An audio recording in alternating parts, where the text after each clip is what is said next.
അതായത് നമുക്കറിയാം ഇതൊരു ചാരിറ്റബിൾ സൊസൈറ്റി ആക്ടിന്റെ കീഴിൽ രജിസ്റ്റർ ചെയ്തിട്ടുള്ളതാണ്. ഒരു ജനറൽ ബോഡി വിളിക്കണമെങ്കിൽ തീർച്ചയായിട്ടും ആ ജനറൽ ബോഡിയിൽ ഇതിനകത്ത് പറയുന്നുണ്ട് 21 ദിവസം മുമ്പ് നോട്ടീസ് കൊടുക്കണം. മിനിമം റിക്വയർമെന്റ് ആണ്. ഇവിടെ ഇതുവരെ ഞങ്ങൾക്ക് നോട്ടീസ് കിട്ടിയിട്ടില്ല. 1. 2, ഇന്നിവിടെ പാസ്സാക്കാൻ നിന്ന കണക്കുകൾക്ക് ട്രഷറർ റേറ്റില്ല, കണക്കുകൾ ശരിയല്ല, അതുപോലെ തന്നെ റിപ്പോർട്ട് പാസ്സായില്ല. അവർ പല പ്രാവശ്യം കെഞ്ചി ചോദിച്ചിട്ടും ഒരംഗം പോലും, ആദ്യം ഒരു 10 പേര് കൈവക്കി, പിന്നീട് ഒരംഗം പോലും കൈവക്കിയില്ല. അപ്പോൾ നിങ്ങൾക്ക് ഊഹിക്കാവുന്നുള്ളൂ എന്താണ് ഇവർ ചെയ്തു വെച്ചിരിക്കുന്നതെന്ന്. ഇത്രയും നാൾ ഇവർ ലേഡീസ് കാർഡ് ഇറക്കി കളിക്കായിരുന്നു. എന്തെങ്കിലും പറഞ്ഞാൽ ഉടനെ തന്നെ സ്ത്രീകളാണ് ഞങ്ങൾക്ക് അങ്ങനെ അത് പക്ഷേ അത് ഇവിടെ തന്നെ പൊളിച്ചടക്കിയിട്ടുണ്ട്. ആ അൻസിബ എന്ന് പറഞ്ഞ കുട്ടി ലാസ്റ്റ് കയറി പറഞ്ഞ് എല്ലാവർക്കും കണ്ണ് നിറയുന്ന പോലെയാണ് ആ കുട്ടിയുടെ കാര്യങ്ങൾ പറഞ്ഞത്. അപ്പോൾ ഇത്രയും സ്ത്രീകൾക്ക് തന്നെ ഇത്രയധികം ഉപദ്രവം നടത്തിക്കൊണ്ടിരുന്ന ഈ ഒരു കമ്മിറ്റി അവർ തന്നെ രാജിവെച്ച് പോവുകയാണ് ഉണ്ടായത്. അതെ, ആ ട്രഷറർ പറഞ്ഞു ഞാനതിനകത്ത് ഉത്തരവാദിത്തേക്കില്ല. അതുപോലെ തന്നെ ചാർട്ടേഡ് അക്കൗണ്ടന്റ്മാർ കൈയൊഴിഞ്ഞു, വക്കീലുമാർ കൈയൊഴിഞ്ഞു. അങ്ങനെ ഒരു കാര്യവും ചെയ്യാതെ 100 പ്രാവശ്യം ഞങ്ങൾക്ക് ഒരു പ്രാവശ്യം 15 ദിവസം കൂടി ഇതാ, 25 ദിവസം കൂടി 45 ദിവസം കൂടി ഇതാന്ന് പറയുമ്പോൾ എങ്ങനെയാ അത് മുന്നോട്ട് പോവുക? കാരണം ഇത് കുറെ അല്ലല്ല അതെല്ലാം എന്റെ കമ്മിറ്റി എന്ന് പറയല്ല. ഞാൻ ഒരു അഡ്ഹോക് കമ്മിറ്റിയുടെ ഒരു ഭാഗം മാത്രമായിരുന്നു. എനിക്കൊരു കമ്മിറ്റി ഉണ്ടായിട്ടില്ല. സിദ്ദീഖ് രാജിവെച്ച് പോയ കമ്മിറ്റിയിൽ അഡ്ഹോക് കമ്മിറ്റിയുടെ ചുമതല ഏറ്റെടുത്തിട്ട് നമ്മൾ നടത്തിയ കാര്യങ്ങളാണ്. അതിൻ്റെ എല്ലാ കണക്കുകളും കൃത്യമായി കൊടുത്തിട്ടുണ്ട്. പക്ഷെ അന്ന് ആ കണക്ക് നോക്കിയിരുന്ന അപ്പു എന്ന് പറഞ്ഞവന് ശമ്പളം കൊടുത്തിട്ടില്ല. അതുകൊണ്ട് അവൻ വന്ന് കണക്കും പറഞ്ഞിട്ടില്ല.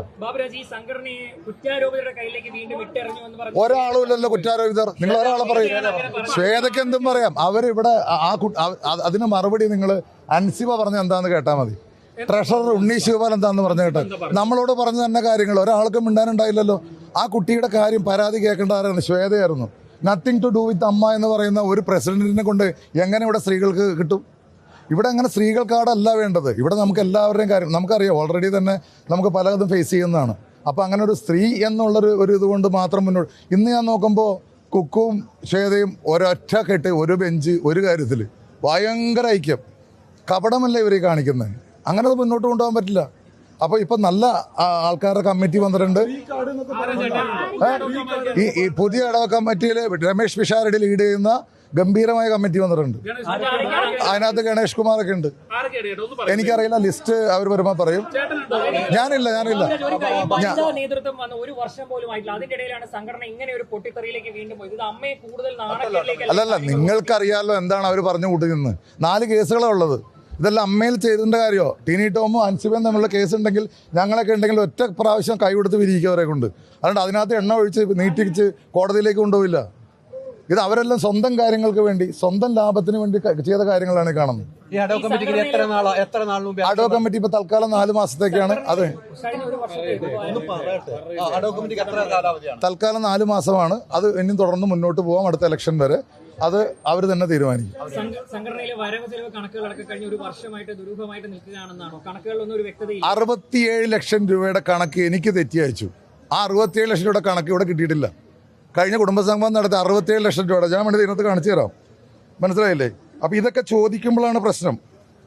മനസ്സിലായ? അപ്പോൾ സ്ത്രീകളുടെ കാർഡ് എന്നും പറഞ്ഞിട്ട് ഇങ്ങനെ പറയുന്നത് ശരി. അതെ, 67 ലക്ഷം രൂപയുടെ കണക്ക് കിട്ടിയിട്ടില്ല. ഇത് ചാർട്ടേഡ് അക്കൗണ്ടിന് അവരൊക്കെ അയച്ചിട്ട് ദൈവത്തിന്റെ ശക്തി കൊണ്ട് എനിക്ക് വന്നതാ. ഇവര് തന്നെ തെറ്റി എനിക്ക് അയച്ചു തന്നതാ. അല്ല, ഇപ്പൊ തൽക്കാലം എന്തായാലും നമുക്ക് ഇപ്പൊ ചാർജ് എടുത്തിരിക്കുന്ന ആൾക്കാർ നല്ല വിശ്വാസമാണ്. കാര്യങ്ങൾ ഏബിളായിട്ട് നടത്താൻ കഴിവുള്ളവരാണ്. നമുക്ക് നോക്കാം. അല്ല, അതൊന്നും ഞാൻ പറയാൻ ആളല്ല. അതൊക്കെ പുതിയ ഓഡിറ്റിംഗ് കഴിഞ്ഞിട്ട് ഈ അൻസിബയ്ക്കെതിരെ വലിയൊരു വർഗീയ കാർഡ് ഇറക്കിയായിരുന്നു ഇത്രനാളും. അങ്ങനെ ഒരു പരാമർശമൊക്കെ വന്നിരുന്നു. അതൊക്കെ തീർത്തും അങ്ങനെയൊക്കെ ഒരു പരാമർശം വന്നൊരു ഘട്ടമായിരുന്നു ഈ കഴിഞ്ഞ കുറച്ച് കാലങ്ങൾ. അൻസിബ അത്തരത്തിലുള്ള ഒരു പരാതി പോലും അല്ല, അതിപ്പോ എല്ലാവരും അവിടെ ആ കുട്ടിയുടെ കൂടെ ആയിരുന്നല്ലോ സംസാരിച്ചപ്പോൾ. അപ്പൊ നമുക്കത് അവിടെ കണ്ടാലറിയാം കാര്യങ്ങൾ. അല്ല, അതൊക്കെ ഓരോരുത്തരുടെ തീരുമാനങ്ങളല്ലേ. നമുക്ക് എന്ത് പറയാൻ പറ്റും? മോഹൻലാലിലേക്ക് ഒരു നിലപാട് എന്തായിരുന്നു? അല്ല, ലാലേട്ടൻ പറഞ്ഞല്ലോ ജനറൽ ബോഡി എന്ത് തീരുമാനിക്കുന്നു അതിന്റെ കൂടെ ഞാൻ നിൽക്കും എന്നാണ് അദ്ദേഹം പറഞ്ഞത്. അല്ലല്ല, അതിനേക്കാളും മോശമായില്ല. അതിനു മുമ്പ് ശ്വേത ഇരുന്നപ്പോൾ ഇത്രയും പെൺകുട്ടികളുടെ പ്രശ്നം വന്നത്. നിങ്ങളെല്ലാം വാർത്ത കൊടുത്ത് നാറ്റിക്കായിരുന്നില്ലേ? അല്ല അല്ല അത് ശ്വേതയുടെ തീരുമാനം. അത് നമുക്ക് എന്ത് പറയാൻ പറ്റും? അത് ശ്വേത ചിലപ്പോ അത് പുനഃപരിശോധിക്കായിരിക്കും, തിരുത്തുമായിരിക്കും. ശ്വേത പറയുന്ന കുറ്റാരോപിത കാർഡ് വിലപ്പോവില്ലെന്നാണോ? കുറ്റാവിതർ ആരും ഇല്ലല്ലോ ഇപ്പൊ സുഹൃത്തെ. എനിക്ക് നാളെ നിങ്ങൾക്കെതിരെ വേണമെങ്കിൽ ഒരു കുറ്റം ആരോപിക്കാം. ഏതെങ്കിലും ഒരു മജിസ്ട്രേറ്റിന്റെ അടുത്ത് പോയിട്ട് എന്തെങ്കിലും പറഞ്ഞൂടെ? അതെല്ലാം പക്ഷേ ഇപ്പൊ സംഘടന നന്നായിട്ട് പോകണം, അത്ര മാത്രമേ ഉള്ളൂ. കാരണം ഇതിൽ നിന്നും കൈനീട്ടം കിട്ടുന്ന കണ്ടമാന ആൾക്കാരുണ്ട്. ഐ മീൻ ഇതുകൊണ്ട് സഹായം കിട്ടുന്ന കണ്ടമാന ആൾക്കാരുണ്ട്. അപ്പോൾ അത് അവർക്ക് ഒരു ഇതും വരരുത്. കാരണം ഇതിനകത്ത് കഷ്ടപ്പെട്ട ഒരുപാട് ആൾക്കാരുണ്ട്.